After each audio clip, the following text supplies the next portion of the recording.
Coucou les filles, j'espère que vous allez bien, je suis contente de vous retrouver. Cette vidéo, c'est la vidéo foire aux questions, chose promis, chose faite. Alors, j'avais mis sur ma page Facebook Entre Filles, j'avais annoncé que je voulais réaliser une vidéo foire aux questions et je vous avais demandé de me mettre différentes questions, etc. Alors, j'en ai sélectionné pas mal. Et voilà, je vous remercie d'avoir pris le temps de m'écrire, d'avoir posé les questions. Et surtout, je vous remercie de tout partager avec moi. Je vous remercie pour tous vos commentaires. Je vous remercie d'être présente en fin de compte. Parce que franchement, ça fait chaud au cœur et j'adore ça quoi. Merci. Alors, sans plus tarder, on va commencer. Pour la première question qui a été énormément posée, c'est comment as-tu rencontré ton mari et à quel âge tu t'es mariée? Alors, je me suis mariée à 23 ans, c'est-à-dire il y a 2 ans. Et le 28 septembre, voilà, plus exactement. Comment j'ai rencontré mon mari? En fait, j'étais amie avec ses parents. Oui, j'étais amie avec ses parents et ses parents m'avaient contacté pour me dire que leur fils allait venir travailler en Algérie, etc. Du coup, ils m'ont demandé de passer les voir. Je suis allée les voir. Je les rencontrais dans la cuisine de ses parents. Entre guillemets, c'était un coup de foudre, mais aucun de nous deux n'avait fait le pas parce que on avait créé avec le temps, parce que ça a duré avant qu'on se mette en couple, une certaine amitié et du coup, voilà. Alors on faisait beaucoup de sport ensemble, on allait à tous les concerts, on allait au cinéma, on sortait énormément en bande d'amis et tout ce qui s'ensuit, et même à nous deux. Et un jour, on regardait un film chez ses parents, je me souviens très très bien, et il me demande si je voulais sortir avec lui. J'ai accepté tout simplement et depuis on est ensemble et ça fait quelques années maintenant et puis voilà. C'était un coup de foudre mais on a refoulé, mais on n'a pas pu résister longtemps, voilà. Donc du coup on est ensemble depuis quelques années et on est mariés depuis 2 ans et Inch'Allah ça va être encore pour très longtemps. Et je souhaite à toutes les filles qui suivent la page et qui suivent la chaîne de rencontrer l'amour de leur vie. Parce qu'en fait, ce qui est bizarre, c'est que avec lui, c'était évident. J'ai eu des petits copains comme nous toutes. Et franchement, ça n'a jamais été aussi évident qu'avec lui. En fait, avec lui, je n'ai pas eu de doute.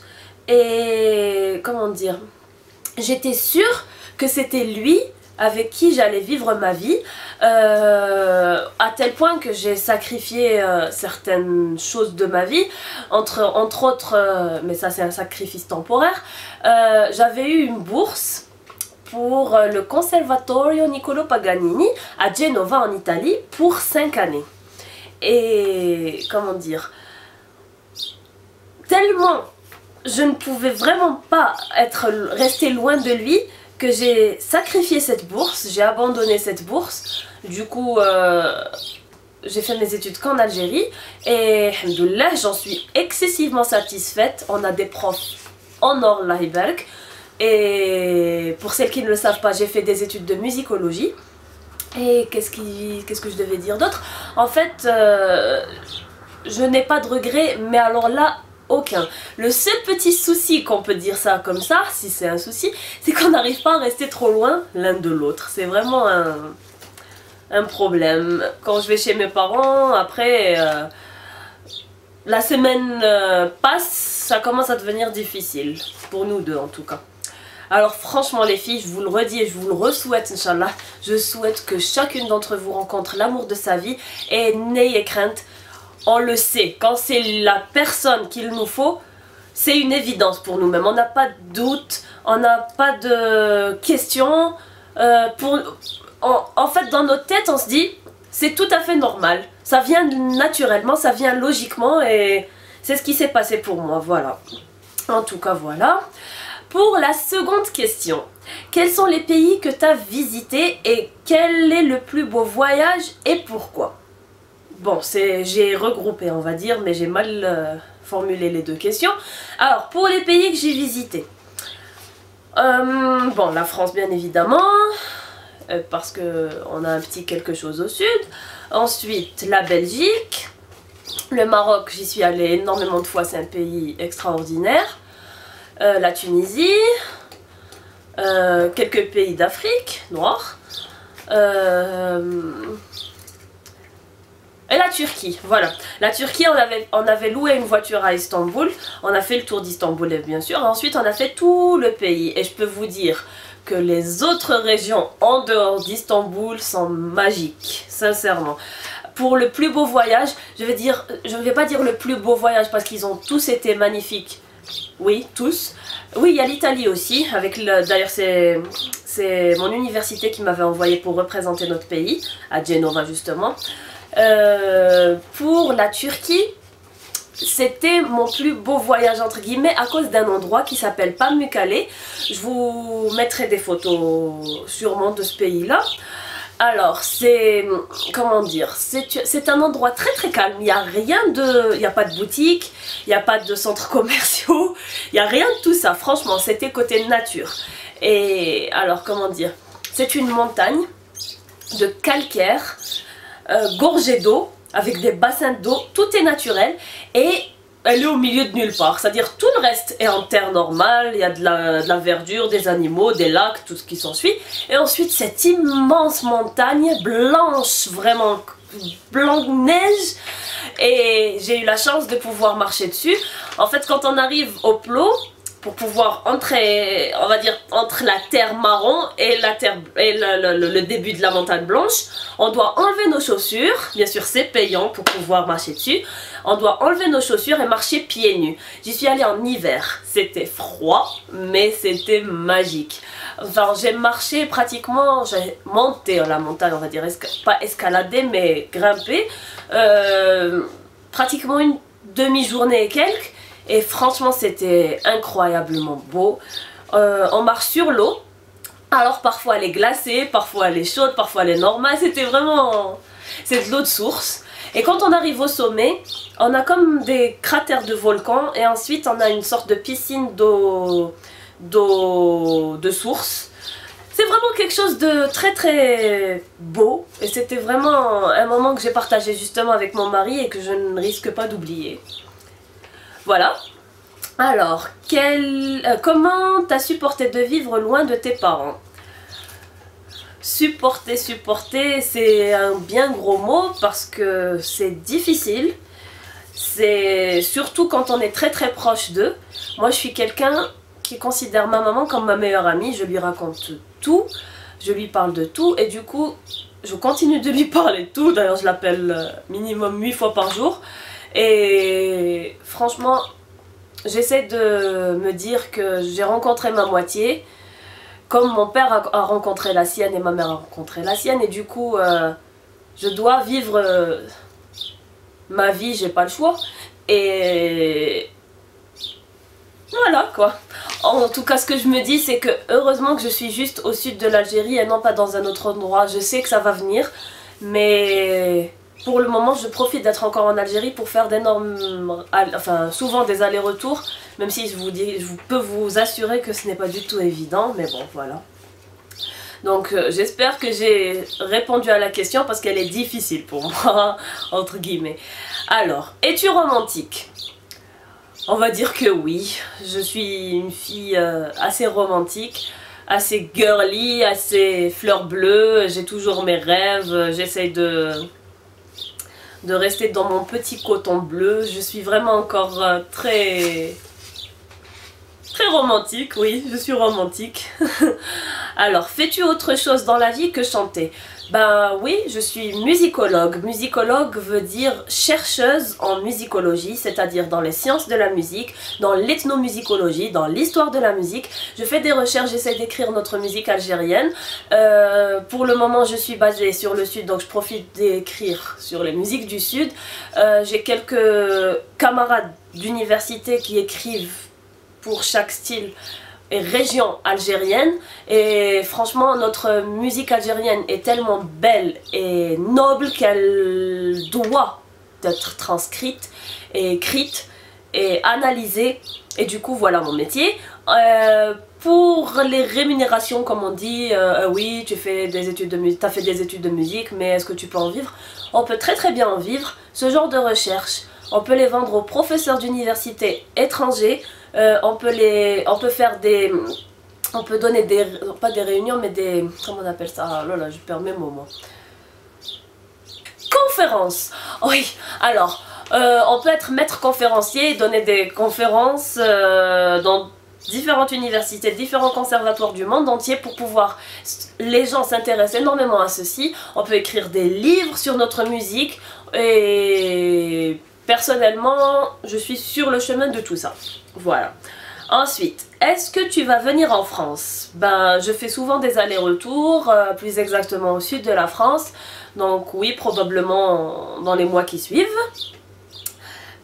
Quel est ton plat traditionnel algérien préféré? C'est la rechta.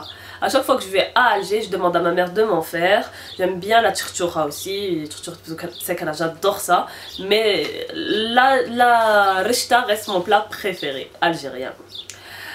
Combien de langues parles-tu? Alors, je parle arabe littéraire, arabe algérien, français, anglais, italien, 5 langues. Who you love more, Koopa ou Yoshi? Lequel aimes-tu le plus, Koopa ou Yoshi? Koopa, c'est mon chat, Yoshi, c'est mon chien. C'est comme si à vous, je vous demandais, lequel aimes-tu le plus, ton père ou ta mère? En fait, je les aime autant l'un que l'autre parce que franchement, c'est comme mes enfants. Je passe mon temps 24 heures sur 24 avec eux. Et voilà, je les aime d'amour, de tout mon cœur. Et puis voilà quoi. Un Koopa. Elle est juste à côté de moi. Alors. Quels sont tes produits make-up favoris?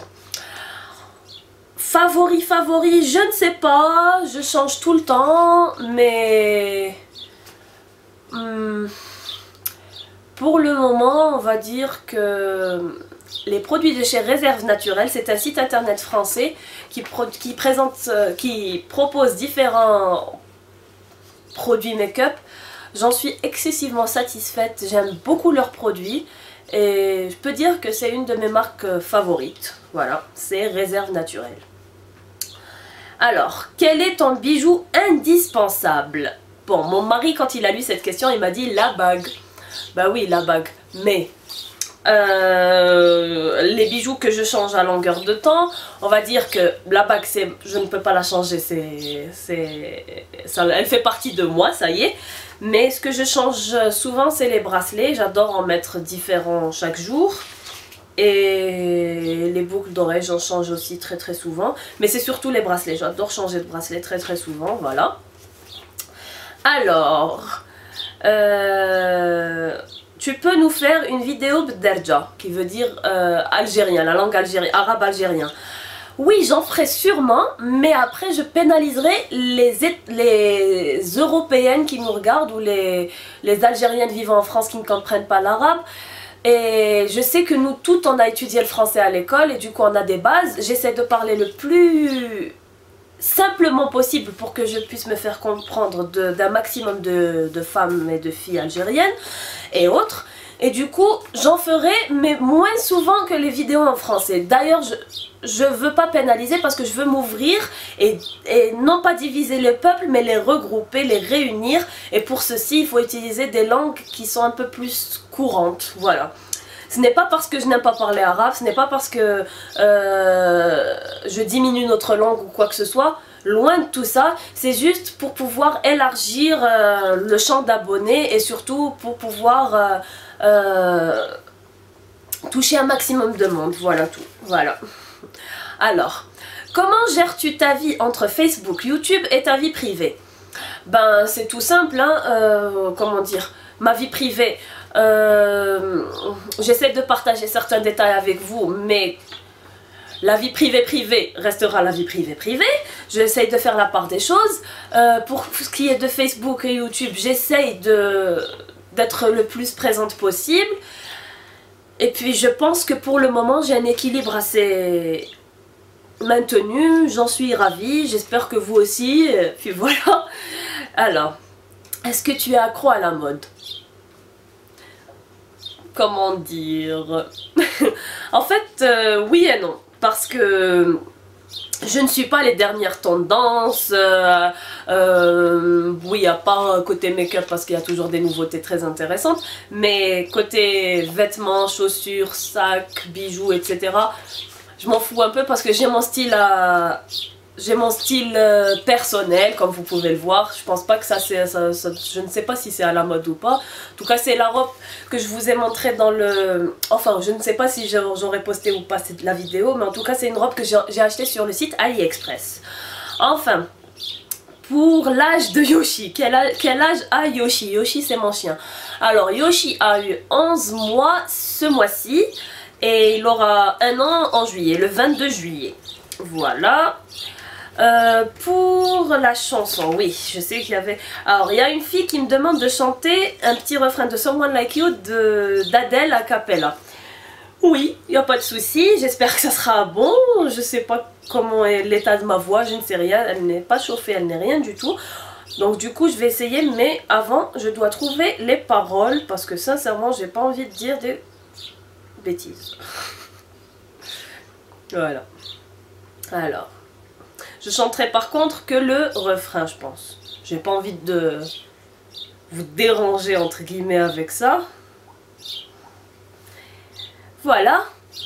En tout cas les filles, je suis contente de partager certains détails de ma vie comme ça avec vous parce que franchement, je sais pas, je vous connais pas sincèrement, vous me connaissez pas en vrai, c'est-à-dire en chair et en os, mais c'est comme si. Il y en a certaines sur la page Facebook dont je m'attache de plus en plus et je vous remercie sincèrement pour ça.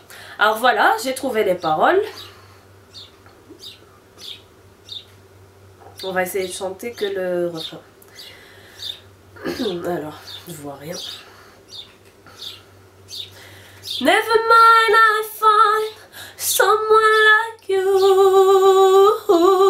I wish nothing but the best for you. Too, don't forget me, I beg. I remember you said sometimes it lasts the love, but sometimes it hurts instead. Je sais pas du tout ce que ça vaut, mais je ne le referai pas. Je referai pas la vidéo pour ça en tout cas. J'espère que ça vous aura fait plaisir et franchement, je vous fais d'énormes bisous et je vous dis à très bientôt pour une nouvelle vidéo. Mouah, ciao ciao les filles.